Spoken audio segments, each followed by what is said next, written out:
What if the strangest part of mediumship is not that people believe in it, but that some cases refuse to disappear when belief is removed? The word medium divides the room instantly.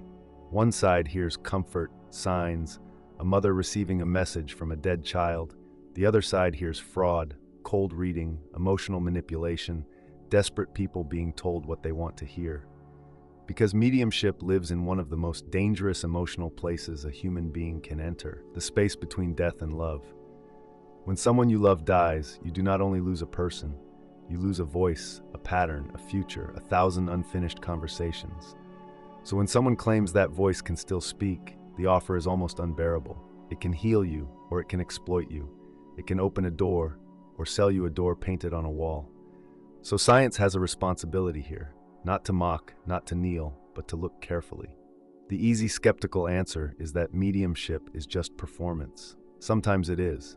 History is full of fraudulent seances, hidden information, clever guesses, cold reading, and hot reading.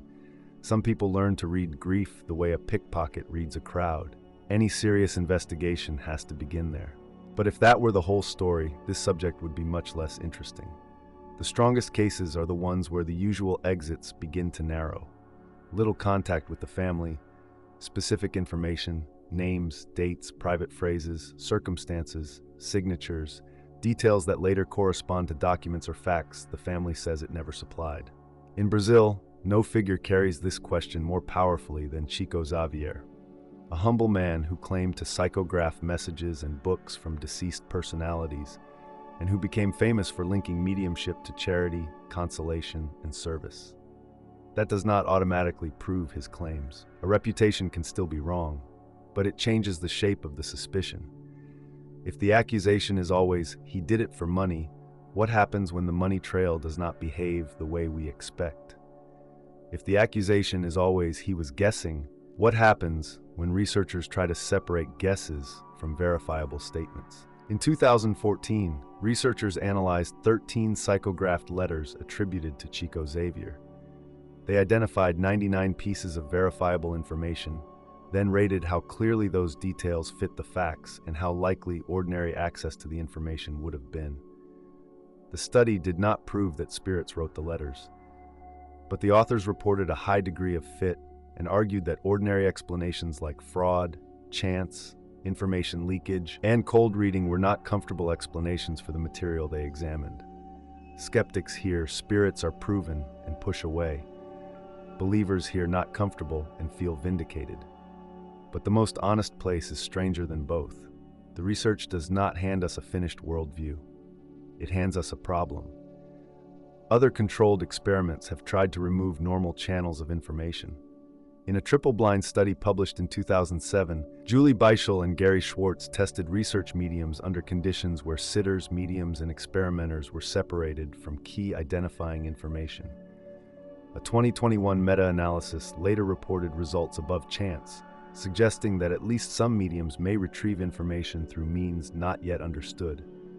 That phrase matters, not yet understood. It does not say, therefore the dead are speaking. It says the current explanation may be incomplete. And this is where the science becomes uncomfortable, because the skeptical side also has a strong point. Mediumship is difficult to study. The judging can be subjective. Sitters may remember hits and forget misses. Believers may protect the mystery. Skeptics may design experiments that kill the very conditions they are trying to study. Picture a family after a death. The house looks normal, but nothing in it feels normal anymore. There is a chair nobody wants to move, a phone number nobody can delete, a jacket still hanging behind a door. Then a message arrives through a medium. It mentions a childhood nickname, a hospital detail, a hidden object, something the dead person supposedly regretted. In that moment, nobody is thinking like a statistician. They are thinking like a daughter, a father, a husband, a friend. The same message can be interpreted as evidence, medicine, coincidence, manipulation, or mercy, depending on where you are standing when it reaches you. But there is another layer. The brain of the medium is not doing nothing. In 2012, a PLOS-1 study used brain imaging to examine Brazilian psychographers during trance writing and normal writing. The researchers found something counterintuitive. Experienced mediums produced psychograph texts rated as more complex, while showing reduced activity in regions associated with planning, memory retrieval, language, and conscious control. But it creates a strange picture. More complex output with less ordinary signs of deliberate effort. A person writing but reporting that the authorship does not feel like their own. One way to understand mediumship is as dissociation, altered attention, implicit memory, creativity, and cultural expectation forming a powerful inner experience. That explanation is plausible in many cases. People in prayer, flow, deep meditation, or trance may feel that something moves through them rather than from them. But then the hard question returns. What about the information? An altered state can explain why the message feels external. It does not automatically explain specific unknown facts. A beautiful trance can explain the channel. It does not explain the content of the signal. So we are left with several possibilities, and none of them are small. Maybe most mediumship is psychological, and a few cases are lucky or poorly documented. Maybe some mediums have extraordinary sensitivity to subtle cues, memory, emotion, and probability. Maybe there are forms of information transfer we do not yet understand. Or maybe consciousness is not as tightly locked inside the brain as modern materialism assumes. That last possibility is the one science often treats like radioactive material. Not because it is impossible to ask, but because asking it can threaten reputations, careers, and the comforting simplicity of a closed model. Yet consciousness itself is not solved. We know that brain activity and conscious experience are deeply linked. Damage the brain and personality, memory, language, and perception can change. But correlation is not the same as a complete explanation. The brain may produce consciousness, or filter it, or organize it in ways we still do not fully understand. This is also why mediumship quietly touches near-death experience research, though the two should not be confused. One asks what people report after clinical death and resuscitation. The other asks whether information connected to a deceased person can appear through someone else. And here the reversal begins. It is easy to think of yourself as the rational observer, watching believers from a safe distance. But most of us are not as neutral as we imagine.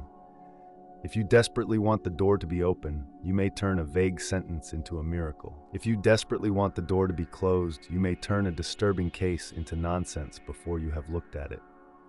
Both are emotional reactions wearing intellectual clothing. Someone tells you a story that threatens your worldview, and before they finish, your mind is already arranging the furniture. You search for the flaw. You search for the confirmation. You protect the room you live in. The question is whether we can stand in the open long enough to see what is actually there. Maybe the mature position is not to believe every medium. Too many grieving people have been hurt by frauds and spiritual entrepreneurs who learned how to turn sorrow into income. But the mature position is also not to laugh at every case before examining it. That is not science. That is just fear with a lab coat on. Real investigation requires a rare kind of humility. The humility to say, some claims are false, some experiences are psychological, some evidence is weak, some studies need replication, some methods are flawed, and still, some cases may be strong enough to disturb us. Maybe mediumship is not a simple window into the afterlife. Maybe it is a mirror held up to the deepest unresolved question we have. What is a person? Are we only the pattern of a brain while it is alive? Are memory, identity, and love temporary flames in nervous tissue? Or is consciousness part of a larger structure that our current instruments only touch from the outside? But the mystery deserves better than ridicule and better than blind belief. Because somewhere in the middle, between the fraud and the miracle, between the grieving family and the laboratory protocol, between the medium's hand and the page, something human is asking to be understood. And perhaps the most unsettling possibility is not that the dead speak clearly. It is that reality may be whispering from a place our maps do not yet include. Lucid order. Question everything.